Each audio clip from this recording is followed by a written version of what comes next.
যে পড়ো কি পড়ো এখন আতাবতে মমভাই বলতাছে যে পড়ালেখা করা দরকার নাই, তো তুমি কি পর্যন্ত পড়াশোনা করছো তুমি? Inter pass. Inter pass? Inter বানান করো তো।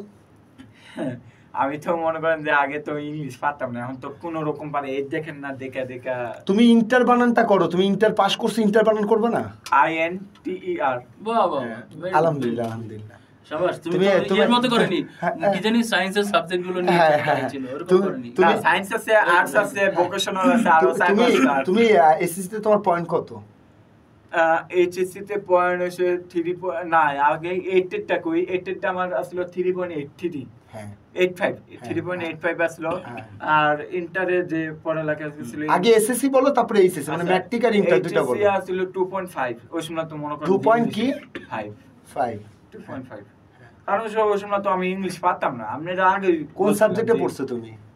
ভোকেশনাল পড়তাম। আমি তো লেখাপড়া তো করি নাই, তো ভোকেশনালি দিছে যেন তাড়াতাড়ি পড়া লাগে যায় এবং ইংলিশটাও পড়া। তুমি কি জানো ভোকেশনালে ক্লাস কবে হয় সপ্তাহে? এটা জানো?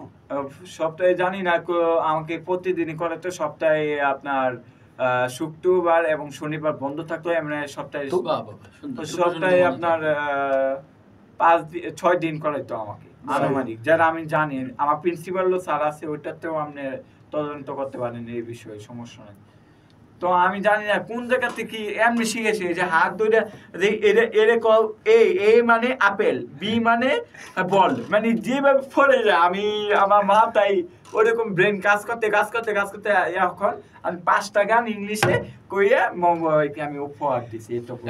এখন ওর গান নিয়ে ওর চিন্তা ভাবনা, এবং এটা আমি একটুখানি তোমার কাছে সর্বশেষ জানতে চাই, যেহেতু 4টা ইংলিশ গান করেছো, তুমি একটু এ থেকে